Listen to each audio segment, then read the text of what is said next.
habla el presidente de la Nación y canta. Hola a todos.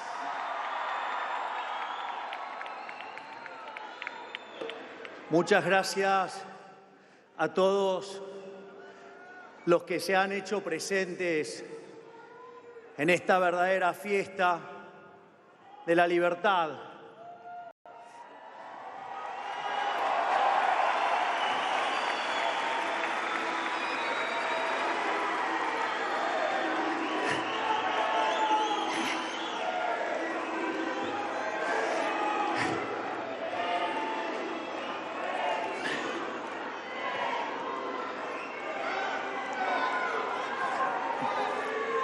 En primer lugar, además quiero darle las gracias al jefe, a mi hermana.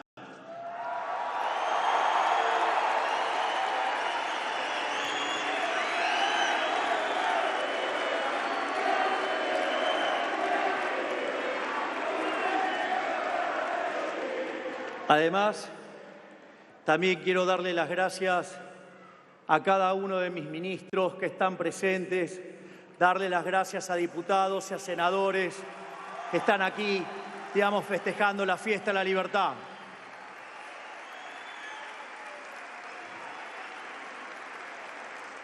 Y como uno no puede ser ingrato, hay que darle las gracias al de la Fundación Feria del Libro, que con el intento de boicot nos regaló esta fiesta. Gracias, kirchneristas.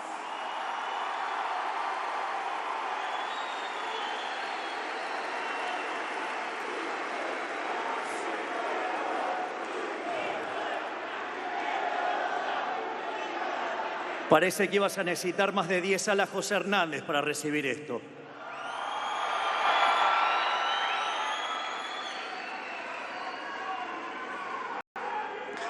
Bueno, ahora vamos, porque en el fondo vengo a presentar mi reciente libro que se llama Capitalismo, Socialismo y la Trampa Neoclásica.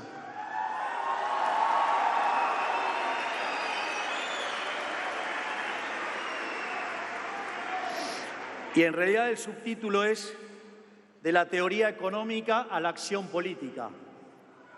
Por lo tanto, el libro está estructurado en 3 bloques. Un primer bloque es la introducción. En la introducción, básicamente, lo que nosotros hacemos es presentar los discursos más emblemáticos que hemos dado desde que estamos aquí en política.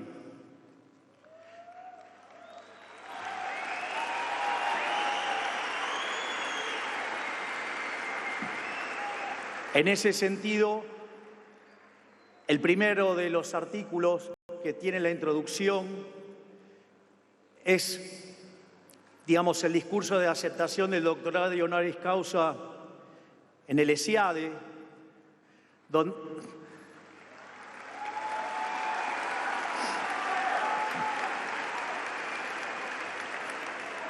que es un artículo donde básicamente hago un recorrido de cómo fui mutando mi pensamiento a lo largo de los años, desde ser lo que se llama un post-keynesiano, un keynesiano marxista, hasta convertirme orgullosamente en un discípulo de la escuela austríaca, liberal, libertario, anarcocapitalista.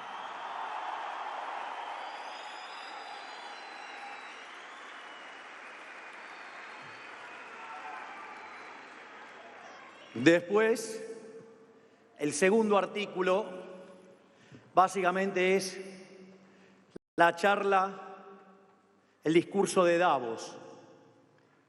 El día que le dijimos al mundo, Argentina está presente y viene a levantar las ideas de la libertad como nadie en el mundo.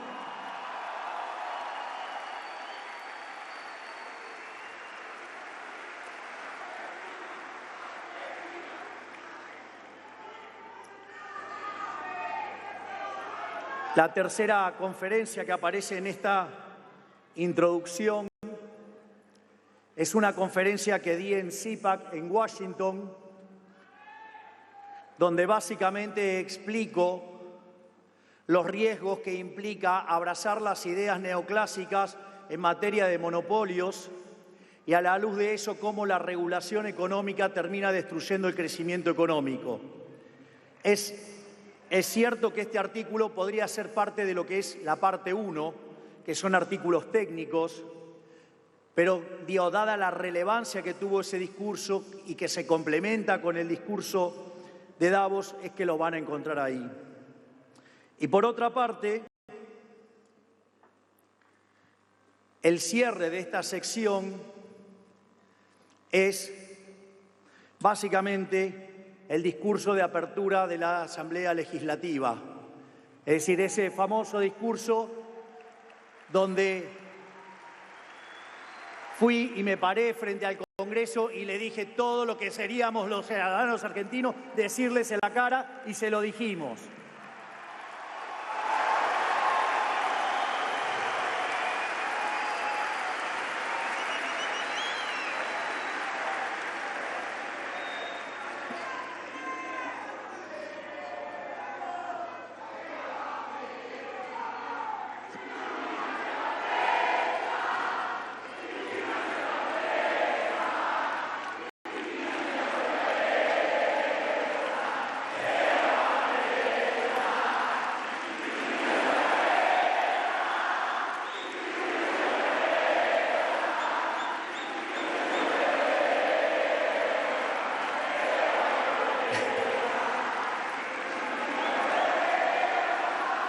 Les puedo asegurar que los acompañaría cantando, pero violaría la independencia de los poderes.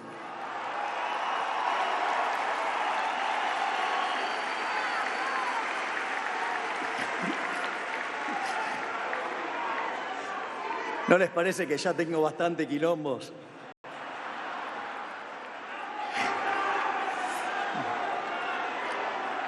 Bien.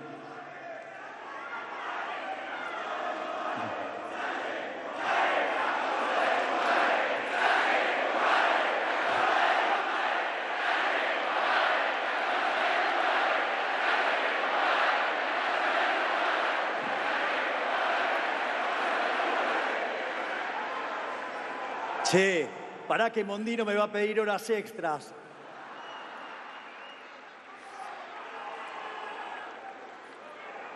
Bien, en lo que se llama la parte 1 del libro está propiamente lo que tiene que ver con la estructura de esta idea de capitalismo, socialismo y democracia. Y ahí ustedes van a encontrar 5 artículos. Hay uno donde se plantea el problema desde la perspectiva de la historia del pensamiento económico y es donde yo trato de rastrear el problema dentro de la teoría económica, que después lo voy a explicar. Aparecen todos estos problemas con la teoría neoclásica. Hay un segundo artículo que plantea la misma problemática, pero desde mi campo de especialización, que es el crecimiento económico, y que básicamente ese artículo después va a quedar ligado cuando vamos a la parte del modelo macroeconómico de la parte 2. Por otra parte, el tercer artículo es el artículo, si ustedes quieren, donde queda mayormente concentrada, es un artículo que está en inglés, es un artículo publicado en el Palgrave de Economía Austríacas, donde convocaron a los austríacos más importantes del mundo.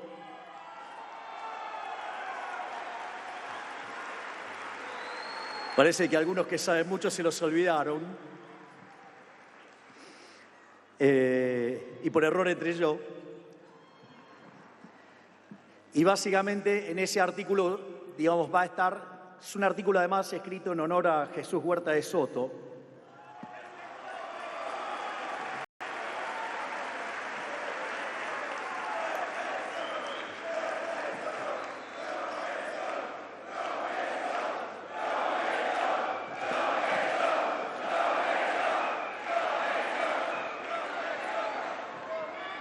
Y después van a encontrar una aplicación a los impuestos y esa parte cierra con una aplicación, digamos, a la batalla cultural y al diseño de políticas y cómo enfrentar y darle pelea de frente al socialismo del siglo XXI y la estrategia que fueron construyendo en base a Gramsci con la lógica del Grupo, digamos, de lo que se llamaba el Foro de San Pablo y ahora Grupo Puebla. Es decir, esos enemigos que de repente, digamos, tratan de voltear a este gobierno porque quieren que siga el socialismo y la miseria.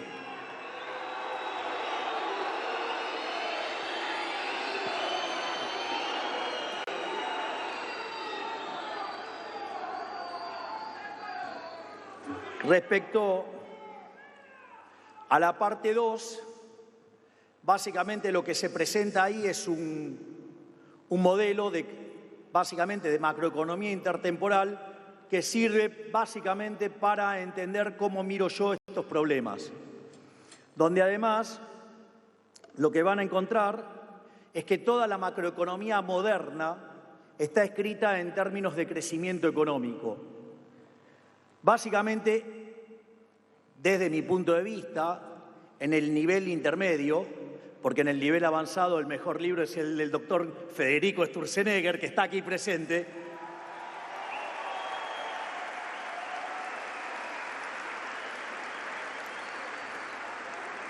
Hay un libro de Barro que se llama Macroeconomics y trabaja con la idea del modelo de Solow.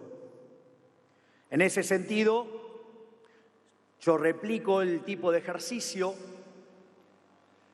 después planteo los problemas que tiene el Solow y aparece, digamos, el primer parche, digamos, para un problema que se llama eficiencia dinámica, que es, el primer parche es la regla de Phelps, pero es solamente un problema. Ese modelo después se mejora y se pone en términos de matemática concretamente intertemporal, con optimización intertemporal, que es es una mejora sobre el modelo de Ramsey de 1928, que se hace a mediados de la década de 60 por dos economistas, uno que se llamaba Cass y otro que se llamaba Koopmans. Sin embargo, a pesar de eso, no le encontraban la vuelta para explicar el crecimiento económico. Es más, cuando esos modelos fueron testeados en la vida real, solamente explicaban el 15% y el resto se llamaba residuo de Solow. Es decir, el modelo no explicaba nada, todo quedaba fuera del modelo. En ese sentido, digamos, se hicieron un par de parches, que que yo los explicito también cómo se arregla, que es básicamente la incorporación del capital humano o la incorporación del progreso tecnológico. Y de esa manera, ustedes pueden explicar el crecimiento económico. Sin embargo, el problema es que todos esos elementos están dados de manera exógena, es decir, está todo a dedo.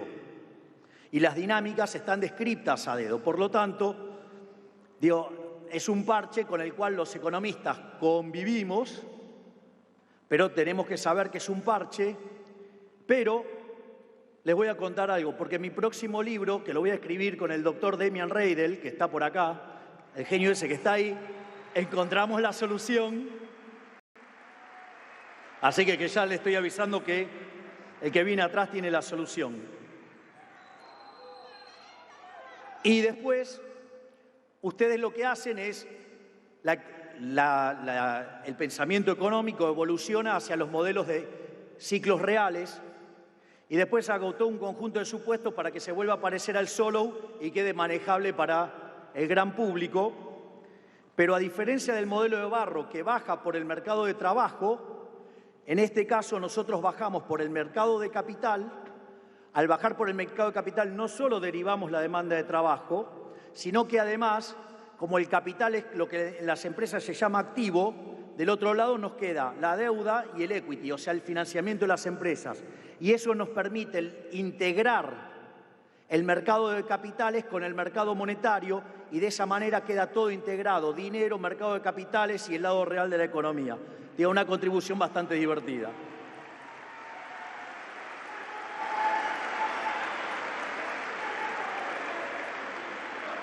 Y naturalmente, digamos, esto termina con la extensión a una economía abierta.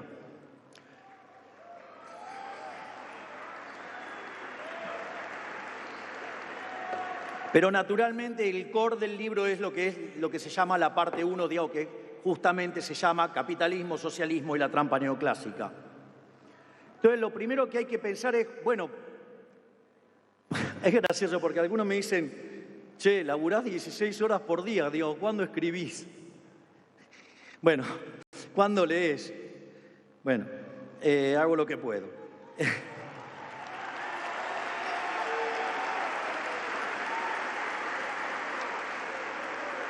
Pero en rigor, este paper o este trabajo, si ustedes quieren, arrancó hace 11 años. Yo básicamente se supone que es mi especialización, crecimiento económico con y sin dinero, y me encontré con un problema que nos encontramos regularmente los economistas cuando miramos los problemas de crecimiento, que se llama el palo de hockey. Hay un economista que en paz descanse que se llamaba Angus Maddison y lo que hizo fue estimar el PBI per cápita de los distintos países del mundo a lo largo de la historia.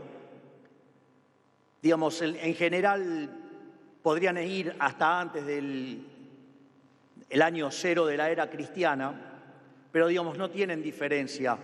Entonces, en general, ustedes se van a encontrar con una serie desde el año 0 de la era cristiana hasta el año 2000, y obviamente que tiene actualizaciones eso. Y lo interesante es que cuando ustedes miran el PBI per cápita durante los 1800 años de esa serie, el PBI per cápita está prácticamente constante. La única suba que tuvo fue del 40% en el siglo XVI, es decir, después del descubrimiento de América. Y eso básicamente repartido en 1800 años daba que la economía crecía en términos per cápita 0,02%. Es decir, ustedes para duplicar el PBI per cápita necesitaban 3.500 años. Es decir, la economía se movía muy lentamente, muy lentamente. Lo interesante es que para el año 1800 en el planeta vivían 800 millones de seres humanos, o sea, no llegábamos a 1.000 millones. Y cuando ustedes toman, en el año 2000, la población se multiplicó casi 8 veces y el PBI per cápita se multiplicó por 14 veces. Eso en economía es un problema enorme, se llama rendimientos crecientes. Es decir, y esto, el primero que lo vio fue Adam Smith con la idea de la fábrica de alfileres. Pero los rendimientos crecientes en economía se suelen asociar con la presencia de monopolios. Y para los neoclásicos los monopolios son malos, porque los monopolios castigan el bienestar. Y la pregunta es, si en el año 1800 el 95% de la población del planeta Tierra se encontraba por debajo de la línea de pobreza extrema, y en el año 2000 ese número era menos del 10%, habiéndose multiplicado por 8 veces la población y teniendo los niveles de vida como nunca tuvimos en la historia de la humanidad. ¿Me pueden explicar en qué cabeza cabe que entonces las estructuras concentradas sean malas? Era obvio que ahí había un problema y de eso se trata esto.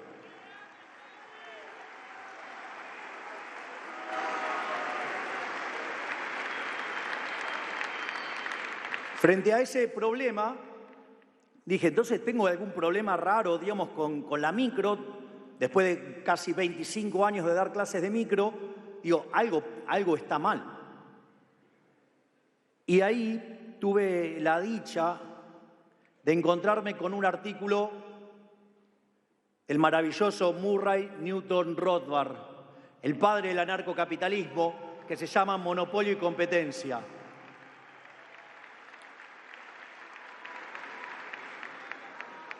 Lo primero es que es un artículo que ustedes lo pueden encontrar en español y la traducción está hecha por Alberto Venegas Lynch, padre. Es decir, el padre del prócer y el abuelo de Berti.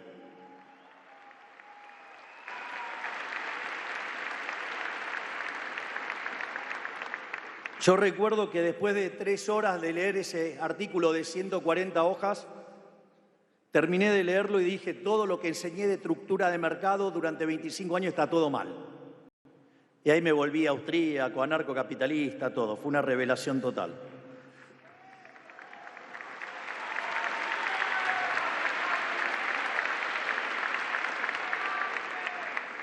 Porque básicamente el problema del monopolio, ustedes tienen primero lo que llamaba Hazlitt la diferencia entre el buen y el mal economista, digo, en el libro de la economía en una lección, que es la diferencia, es que mientras que el mal economista solamente mira un solo sector, un solo periodo, el buen economista mira el equilibrio general, es decir, no solo mira a un sector, sino que mira a todos los otros sectores y no solo considera los efectos de corto plazo, sino también los de largo plazo. Es decir, pasan de el mal economista trabaja con un modelo de equilibrio parcial de un solo bien y de un solo periodo a un modelo de equilibrio general intertemporal. Entonces, por ejemplo, una determinada marca de autos puede tener el monopolio sobre ese auto, pero compite también con los otros y hay sustitución y ustedes pueden competir uno con otro. Pero ahora lo voy a hacer más violento. Supongamos que tenemos el caso de una empresa que produce celulares y compite con otras 9.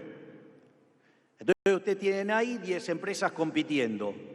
Y ahora aparece una empresa que logra hacer un celular de muchísimas mejores prestaciones y a un costo muchísimo más bajo, o sea, un bien de mejor calidad, un mejor precio.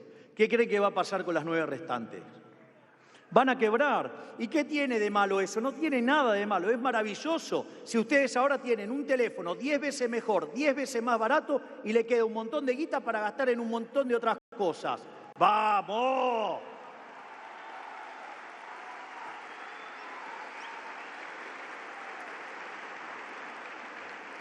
Claro, pero ahí le vamos a decir algo incómodo a los políticos. Y es que, en realidad, los únicos monopolios que son malos, que es la verdadera definición de monopolio que la creó Lord Coke, un visionario, Lord Coke, y que es la que toma Adam Smith, que el monopolio es cuando el monarca o el señor feudal le daba a una empresa la potestad para ser la única empresa que vendiera ese producto en ese lugar y que si alguien violaba eso, le caía con toda la fuerza del Estado encima. Es decir, el monopolio es malo cuando el que está en el medio es el Estado. Por lo tanto, el problema sigue siendo el maldito Estado.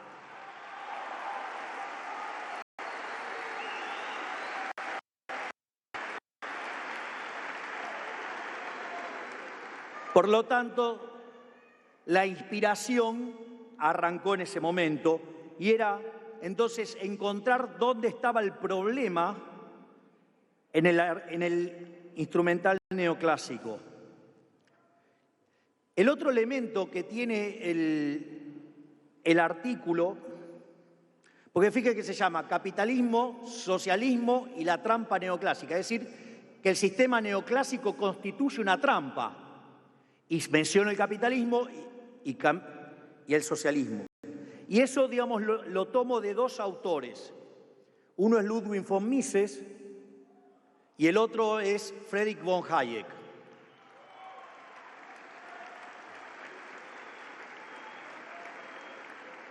Si ustedes revisan la obra de Mises, Mises les va a decir con claridad meridiana que no hay más que dos sistemas. En un lado van a encontrar el capitalismo de libre empresa, capitalismo de libre empresa. Y del otro lado, opuesto, van a encontrar el socialismo real. Ahora, esa es básicamente los dos polos.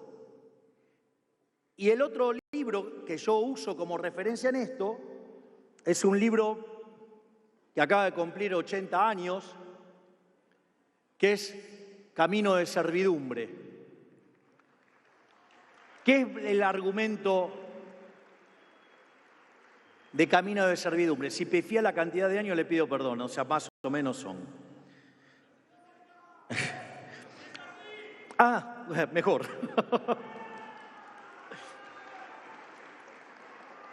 En ese sentido, ¿qué era lo que señalaba Hayek? Es que cuando un político fatalmente arrogante se metía a intervenir en un mercado porque creía que había un fallo de mercado, el resultado emergente era que funcionaba peor. Y ante esa situación desataba más violencia y frustración por parte del político y lo llevaba a tener un mayor grado de intervención. Y así, consecuentemente, se iban perdiendo libertades individuales en la medida que el sistema económico funciona cada vez peor.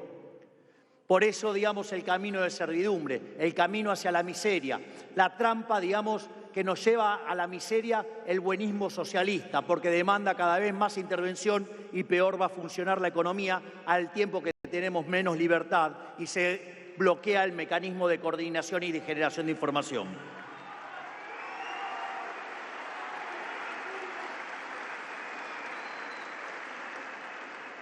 De hecho, Milton Friedman esto lo había puesto en otros términos y con esa genialidad que tenía Milton Friedman para este tipo de cosas dice, a menudo la solución del Estado a un fallo de mercado es una solución muchísimo peor.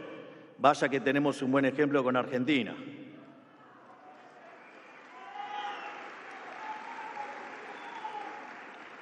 Entonces, si teníamos que entender esto, lo primero que había que entender era que era mercado. Y esto es muy interesante porque mi experiencia de interactuar con muchos economistas es que cuando ustedes le preguntan qué es mercado no saben. Es decir, no sé, es como que no sé, que un médico no sepa, no sé, que es una pierna, qué sé yo. Es raro. Entonces, eso a mí me llevó a ir explorando lo que es la definición de mercado, al menos mi definición, y yo entiendo al mercado como un proceso de cooperación social donde se intercambian voluntariamente derechos de propiedad.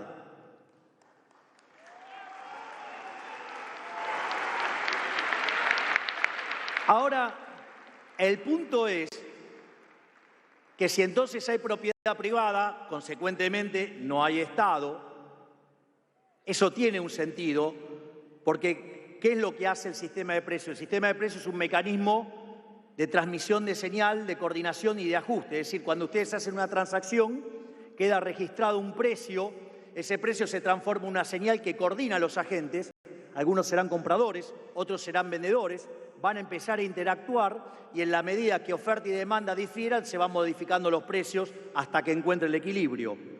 Obviamente que si en el medio aparece el Estado interfiriendo sobre la propiedad privada, eso genera un ruido en el precio y por ende el mercado se descoordina y entonces las cosas empiezan a funcionar mal.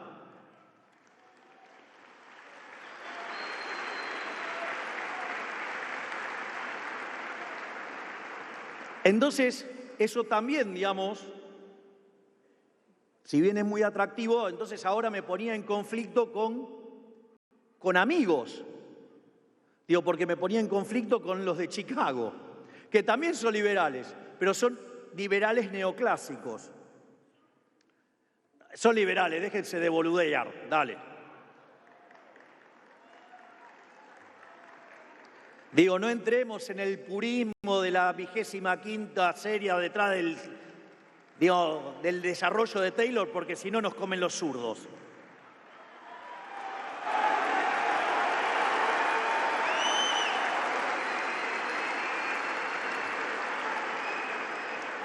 Si no, podemos volver a esos que hacían reuniones y que un ascensor le quedaba grande.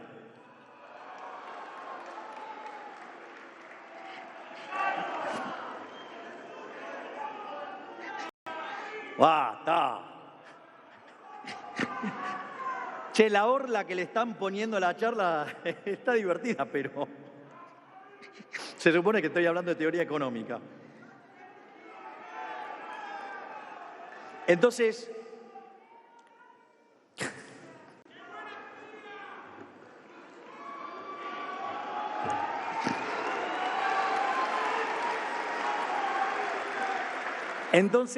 ¿qué es lo que sucede? Ustedes se van a encontrar que en la tradición de Chicago, bien en la tradición neoclásica, El único elemento por el cual existe el Estado es porque básicamente estamos frente a la presencia de fallos de mercado. Por lo tanto, lo único que justifica la existencia del Estado y el cobro de impuestos es para que el Estado corrija estos fallos de mercado. Pero, ¿qué es lo que pasa? Esa definición a mí con la definición de mercado no me mapeaba, y en ese sentido, mi reflexión, que obviamente les va a parecer a alguien un poquito extrema, como todo lo que hago, en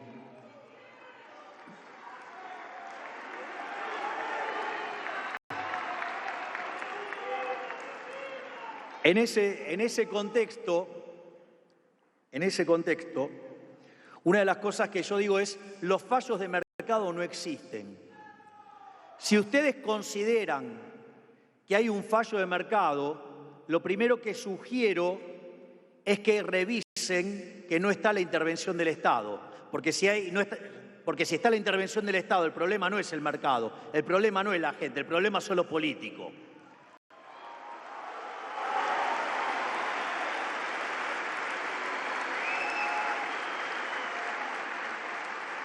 Pero obviamente que si la definición la dejaba ahí, estaba muy light. Entonces, para hacerla un poquito más reloaded, dije, y si ustedes creen, aún así, sin que esté el Estado, hay un fallo de mercado, vayan y hagan el análisis de vuelta porque está mal.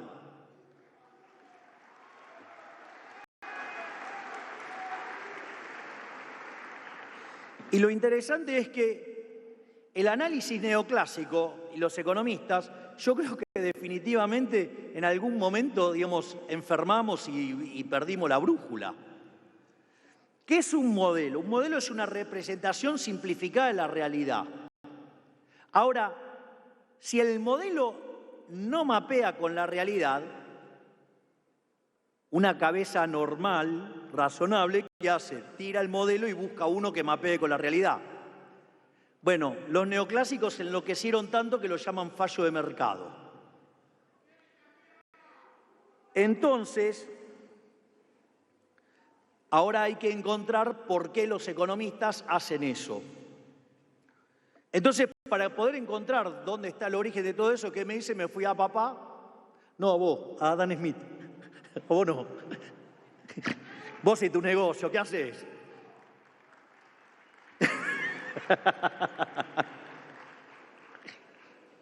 El padre de la criatura está ahí. La mamá también.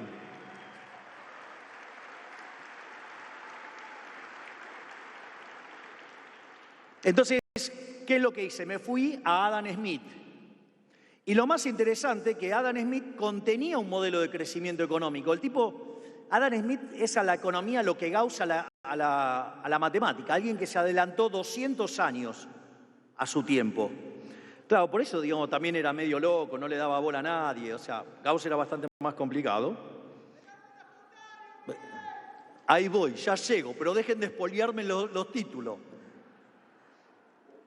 Básicamente hay dos ideas fuerza en Adam Smith. Una es la idea de la fábrica de alfileres, que era lo que decía, que si una persona, digamos, se dedicaba a hacer un alfiler solo, podía producir 20 alfileres por día. Pero si partían esa actividad en 15 actividades distintas, la productividad per cápita saltaba a 5.000 alfileres por día. Una idea que la división del trabajo conduce a ¿qué? A los rendimientos crecientes. Es decir, que el elemento fundamental que explica el crecimiento económico estaba en Adam Smith, una obra publicada en 1776, pero que él la había empezado a escribir en 1766, o sea, 10 años antes. Y la otra idea, que es una de las ideas más maravillosas y que todo el mundo quedó fascinado con eso, es la idea de la mano invisible. Y es que cada uno, guiado por su propio interés, conduce al máximo bienestar general. Por lo tanto, no necesitamos que se meta nadie en el medio. Con que nosotros hagamos lo que queremos hacer, alcanza y sobra, mientras que no le jodamos la vida a nadie.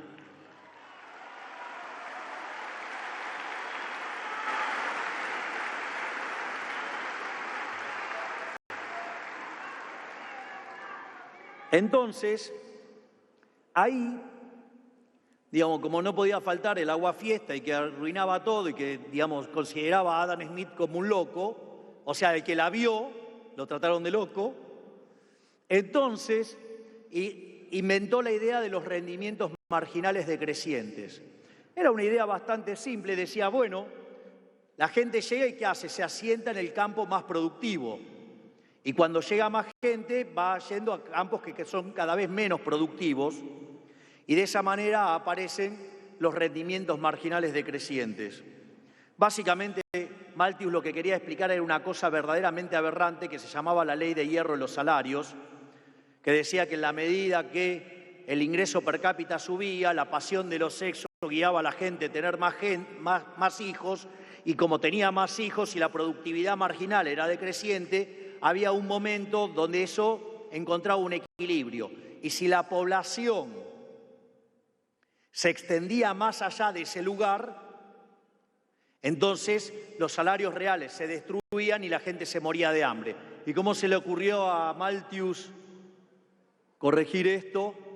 Con control de natalidad, cuyas versiones modernas son los aborteros.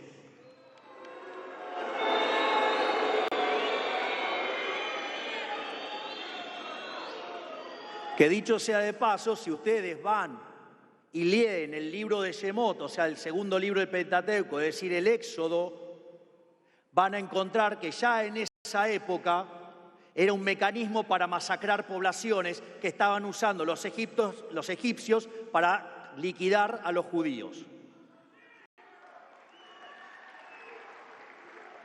Y si quieren más acá en el tiempo, que es lo que está inspirando toda la agenda asesina de hoy, es el Club de Roma.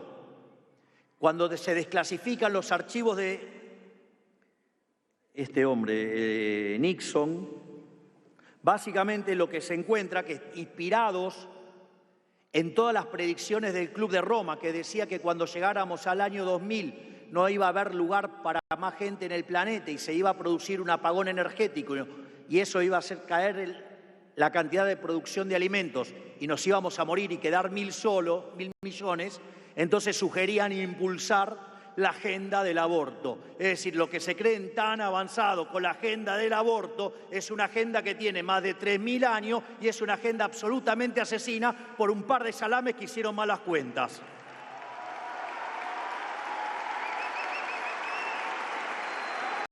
Pero el señor Milei es un negacionista de la ciencia.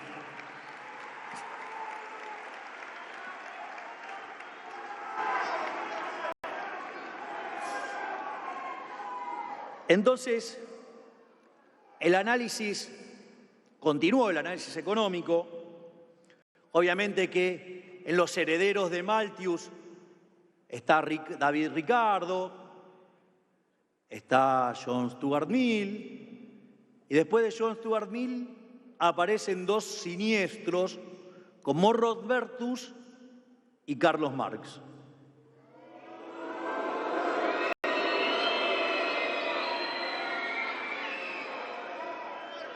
Pero frente al fracaso estrepitoso por no poder tener una buena teoría del valor, cosa que los rojitos todavía no aprendieron, aparece la teoría subjetiva del valor y aparece la escuela neoclásica.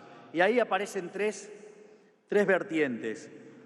Aparece la vertiente de la escuela austríaca, que sale de Menger a partir de un libro que se llama Principio de Economía Política, que es de 1871, aparece una línea que baja de William Stanley Jevons y otra línea que baja de León Balrac, que es la línea del equilibrio general. En esa línea del equilibrio general, cuando se le empieza a poner matemáticas a la economía, un efecto derivado es que aparece un señor llamado Wilfredo Pareto, cuyas ideas influenciaron a un señor nefasto de izquierda que se llamaba Mussolini, quien básicamente inventó la doctrina del fascismo y que declara abiertamente que él odia el liberalismo, dice que dentro del Estado todo, fuera del Estado nada y nada contra el Estado. Che, qué ignorantes, eso que nos dicen fascistas a nosotros, ¿no?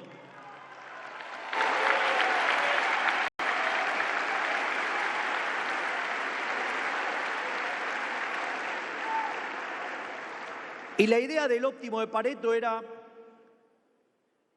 que si ustedes tenían una situación donde podían mejorar a alguien sin empeorar a nadie,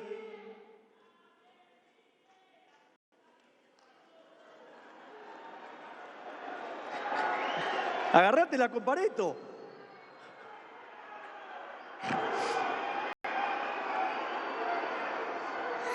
A ver, podemos volver al óptimo de Pareto. Les aseguro que termino en un ratito y ya, digamos, viene el plato fuerte con Adorno y con Esper, pero termino 3 cosas y vamos.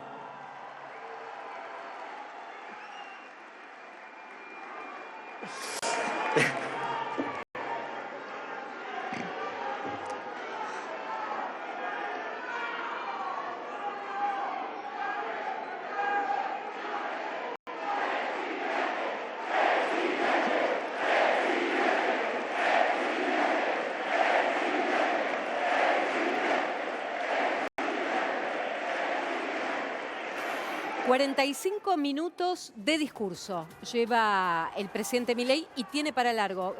Quiero definiciones puntuales de lo que estamos escuchando ahora. Fernando Moiguer, que se ha sumado también al análisis. Fernando, buenas noches. ¿Cómo estás? Buenas noches. Bueno, una síntesis hasta ahora del discurso de Milei. Me parece que está tratando de dar una clase magistral a un público que quiere escuchar a un rockstar. Clarísimo. O sea que vos decís que parte del público claramente no entiende ni las políticas ni las líneas de los economistas que está citando, ni a favor ni en contra. Creo que él quiere ser escuchado como un economista y el público fue a escuchar a un rockstar, repito. Clarísimo, clarísimo, porque él lo insiste. Julieta. Lo mismo, fue a presentar un paper porque parece eso.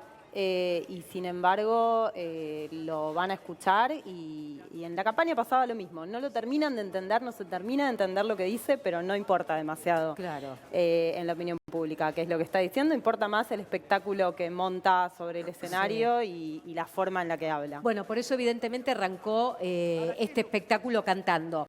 Tratan de voltear a este gobierno porque quiere que siga el socialismo y la miseria. Fue entre otras declaraciones que dejó el presidente y que sigue presentando parte del libro en una noche en donde está en un lugar cómodo. Esto es lo que está claro. O sea, evidentemente está en un lugar cómodo, Milei, Fernando. Absolutamente. Él construyó la escenografía, él está en el centro de la escena, lo aclaman, está feliz. Bueno. Ahora, Julieta, más allá de lo que está pasando ahora, ¿cuál es el verdadero mensaje que está dando Milei? Bueno, Milei en realidad lo que está haciendo una vez más es instalar la agenda. Claro. Una vez más. El presidente una vez más instala la agenda y viene pasando con todos los temas, con este escenario también, ¿no? Es la presentación de un libro y probablemente mañana no se hable del contenido del libro, sí del show, ¿no? Así que una vez más instala la agenda. Otra cosa que hay que mirar es quiénes estuvieron invitados, quiénes estuvieron presentes en ese acto. Toda la casta, ¿eh? Sí. Toda la casta, Mari. Total. ¿Y quién te llama la atención? También. Había mucha gente del PRO. Hay que ver, estaba Patricia Bullrich, ¿no? Santilli. Estaba Santilli, por los que se pudieron ver ahí. Así que, bueno, ahí hay que ver si de nuevo, ¿no? Se va a plantear, ¿van a ir a una coalición para el año que viene, una coalición electoral, o va a seguir esta especie de coalicionismo inestable que formaron con el sector de Macri? Coincido con vos, y ahí el rol clave va a ser Mauricio Macri. Porque en esta disputa entre Mauricio Macri y Patricia Bullrich, que Patricia Bullrich dice, vamos, ¿no?, a la Libertad Avanza, porque el 2025 arrasa. A ver, el pensamiento de Patricia es el 2025 va a arrasar la Libertad Avanza y si nosotros nos quedamos afuera con el PRO, no vamos a ser primera minoría. O sea, esta es la realidad de lo que está planteando. Sí. Macri a ser el presidente del PRO. Sí. Ahí es donde hay una ruptura clara dentro del partido, ¿eh? Ojo. Sí, Ahora, totalmente. Moiguer, ¿qué es lo que está diciendo a nivel económico Milei? Más allá de los nombres, nombró a 10 economistas aproximadamente y se conocen 2 o 3. Pero ¿qué dice desde lo económico Milei en este discurso? Hay dos discursos. Una cosa es lo que dice y tal cual planteaba Julieta, otra cosa es lo que metacomunica. Él está metacomunicando, yo tengo una verdad, es distinta a la que lee todo el mundo, esto es lo que está instalando la Argentina, esto es a donde yo llevo y esto es lo que yo estoy brindando. Punto. Claro, clarísimo. Milei sigue hablando, ya 53 minutos de discurso. Frente a la situación en que empieza a funcionar mal y donde evidentemente esa idea del multiplicador era violar la restricción de presupuesto, es que la economía empieza y busca retomar la tradición balraciana de respetar la restricción de presupuesto. Y en función del trabajo, digamos, que había aparecido sobre existencia del equilibrio a inicios del siglo XX en un economista matemático que se llamaba Abraham Wall, aparecen las obras de Mackenzie, Debré y Arrow. Voy a contar una infidencia. Ya la conté una vez, les digo, la voy a contar de vuelta. Miren, el modelo, cuando yo leí el modelo de Debré, el libro de Debré, se llama Teoría del Valor, les puedo asegurar que tiene una belleza matemática que es súper inspiradora. Les voy a decir algo, casi que les podría decir que la disfruté más que mi primer Playboy.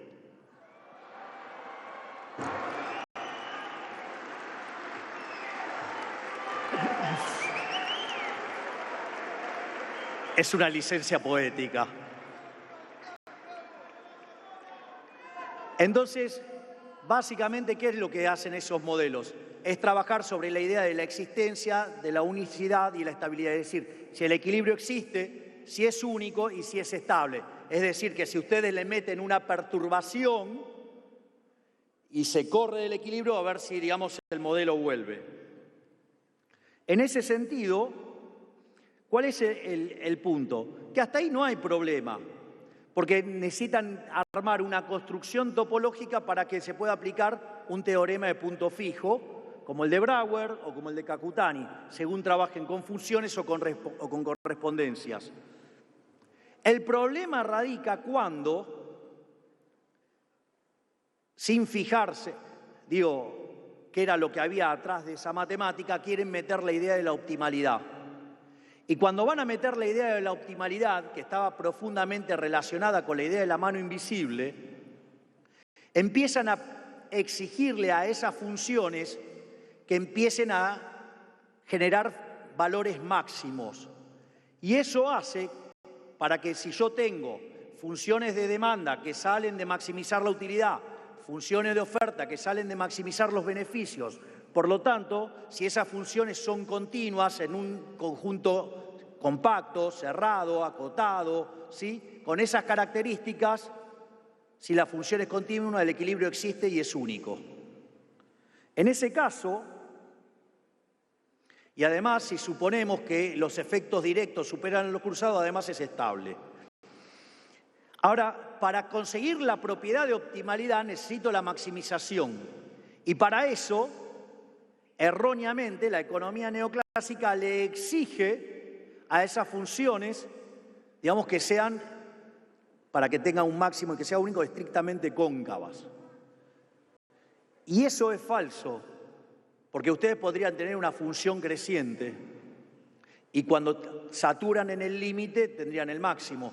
Es más, en ese caso, además, ese problema lo que implicaría quizás es un problema de índole empírica que tiene que ver con la naturaleza de que quedaría una sola empresa. Pero en realidad es que está mal diseñado el análisis. Y a partir de este mecanismo nefasto aparecen problemas, porque trabajar con los rendimientos constantes a escala no nos permite explicar el crecimiento económico. Y cuando esto que tenemos no convexidades, lo llamamos no falla de mercado, y entonces nos peleamos contra los monopolios o nos peleamos contra los bienes públicos. ¿Cuántas veces, digamos, le dicen los políticos, no, porque esto es un bien público y lo debe proveer el Estado? Mire, el mejor ejemplo ejemplo que se creó de bienes públicos, lo inventó Samuelson, que eran los faros. Un bien público tiene dos características. Uno es el tema de la rivalidad, ¿no? Un bien que tiene rival es si lo consumo yo no lo puede consumir otro. Eso es rivalidad en consumo. Y otra es la no exclusión. Si me lo dan a mí, no puedo excluir a otros. Por ejemplo, la luz. Yo estoy consumiendo esta luz y sin embargo no hay rivalidad en el consumo. La podrían consumir todos ustedes. No es un problema.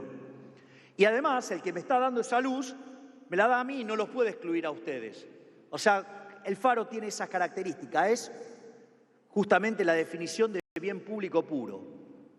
Entonces apareció un abogado que no tenía la cabeza contaminada con todo el aparato neoclásico, e iba a las reuniones que organizaba Milton Friedman en su casa en Chicago. Les digo que al pobre Ronald Coase le hacían un bullying de novela. Pobre Coase cobraba lo loco, pero el tipo era un genio. Entonces, ¿qué hizo? Con que los faros, o sea, son bienes públicos. Entonces, ¿qué hizo? Revisó todos los faros del siglo XIX. Descubran ¿qué creen que descubrió? Eran todos privados. Vamos.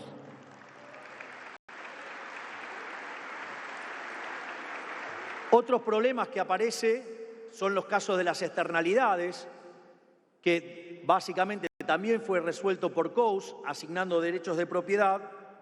Después están los problemas de información asimétrica. Y también el sector privado tiene sus propias soluciones para tratar los problemas del riesgo moral, de la selección adversa y crear su propio signaling. ¿O acaso no nos estamos haciendo una panzada con el principio de revelación?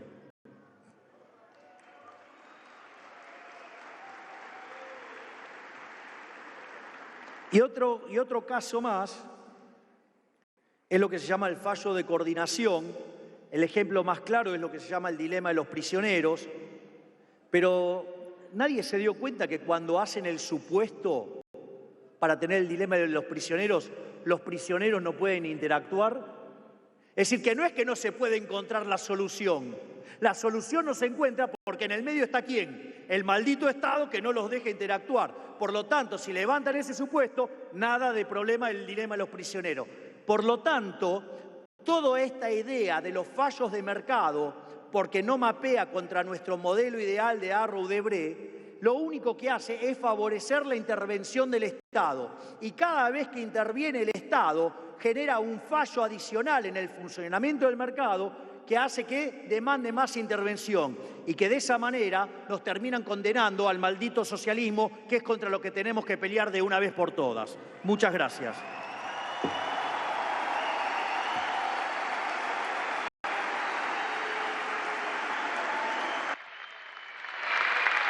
Bueno, allí Javier Milei, que agradeció, pareciera terminar, pero continúa. Por eso nos quedamos todos esperando. A ver qué dice el presidente.